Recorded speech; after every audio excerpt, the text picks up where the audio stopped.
Hi, I'm Roger from F1 Fitness Centre in Clonakilty, West Cork. We're just kind of exploring what we can do with our new YouTube channel. We've been putting little snippets of information up on our Facebook page, training plans and little video clips for quite some time now, and they've been gaining popularity. So this is a new venture for us, so forgive us if we make a few mistakes in these early days, but we'll try and make it as informative as we possibly can. So today, for example, we did this chest session a couple of hours ago, and what I've tried to show today is a mixture of techniques, certainly a mixture of weight. So some of what we've done has been very heavy, for me anyway, and we've certainly worked our angles, and we've tried to hit the whole structure of the chest as much as we possibly can. Now, unless for example you want to competitively bench press, just training an awful lot of bench week in, week out will do one of two things. It'll actually only structurally grow your chest in one or two directions. It's likely to damage your rotator cuff considerably over time. So what I would urge you to do is to work your techniques, work with machines, work with the cables. I love my cables machine. Today we've applied an awful lot with dumbbells initially in this direction, and we've gone with cables in this direction. I like cables for fly techniques rather than dumbbells, because you can really control the angle of your elbow much more, so it's a much wider sweep. And at the end of the day, I have no fascination with weight. It means nothing to me what my 1 rep max is, for example. What it is about the control of the movement, the growth of the muscle, the effectiveness of the session, the amount of time I can put my body under tension to create as much as possible the maximum growth cycle.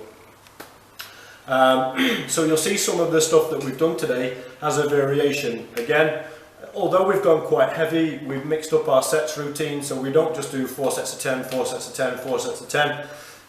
We started off with high incline dumbbells, working the chest off the top, and slowly worked our way down our chest structure down to flat bench.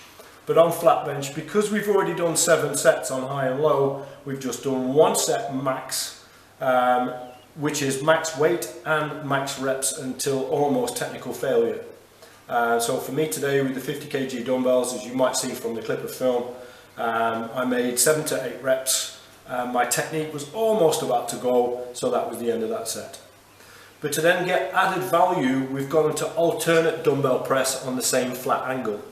The beauty of that technique is you can get much deeper. If you can imagine you're training as hard as you can, usually you control it to here because you want the drive, and you're missing probably 4 to 5 inches of stretch depth. So when you're looking at the maximum range of motion that your chest is capable of, then an alternate dumbbell press, one arm, pause, and then the other, gives you much greater range. Don't think that the resting arm isn't working. All that stabilizing muscle structure when you're flat to hold that dumbbell above your head, this shoulder's working hard, a little bit of chest insertion is working hard too. So the alternate dumbbell press has an awful lot of benefit. If you train in different sporting fields, if you're a footballer, if you're a hurler, all that kind of thing, or even if you're a boxer, a martial arts guy, whatever, that movement is very akin to a punch, very akin to a certain movement with a ball. So it has lots of added value. Then in the routine here between item 4 and item 5, we split from dumbbell press work into cable fly work. And again, there are 3 key angles that you can work. Mid-range flies. We also did a mid-range press pump out. So we had a little bit of rest here from the press movements. And then I just wanted to hit that specific center of mass, about as big as a tennis ball, that point there. So with cable press, I can go really deep and focus on that central point of contraction, because then after that, we hit it hard, a little bit wider with the pec deck. Again, hitting the full structure of the chest, so mid-range, high to low, coming off the top, deep stretch into the bottom. And then right at the end, high incline parallel press. Possibly the hardest area to grow dense muscle is right at the top, about the size of a small plate. We can usually get big central mass in our pecs, but right at the top is quite difficult to grow. So working that movement of compression at that point, the high incline parallel press, again as you'll see from the small movie, is extremely effective. A lot of the top bodybuilders swear by it, and they're looking for that overall big barrel chest development. So if that's something you're looking for right at the top, then the high incline parallel press is the thing to go for.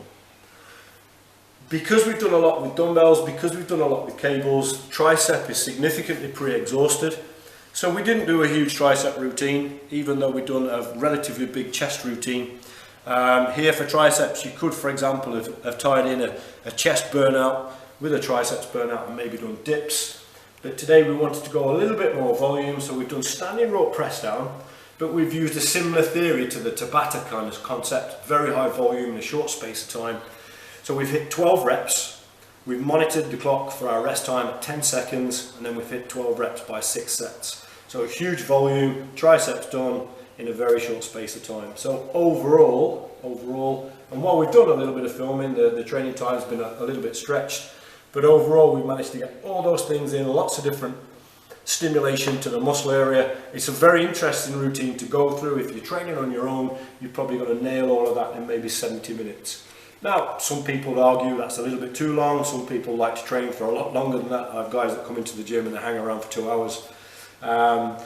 I like to train, I love to train, I've trained all my life, so I like to train for about 60 minutes, and you know, it gives me my little fix for the day. So you can try some individual elements from that routine, you can pick a mix. There are 9 superb exercises there for chest development. The next time we do something for chest, we'll probably do some bar work, so high incline bar, flat bench bar, maybe some decline bar press as well. And then instead of cables, we pick up some flat bench dumbbell flies and put some different spins onto it. So again, every week we we might train the same muscle structure on a regular basis, but we try to put as much variation in as we possibly can. Variation equals stimulation. So I hope you like it. I hope you like the channel that we're starting to build. Over time there'll be lots of pick and mix menus, and we'll have a little bit of fun with it too. So give us a big thumbs up, preach the word, spread the word, and I hope you enjoy our YouTube channel.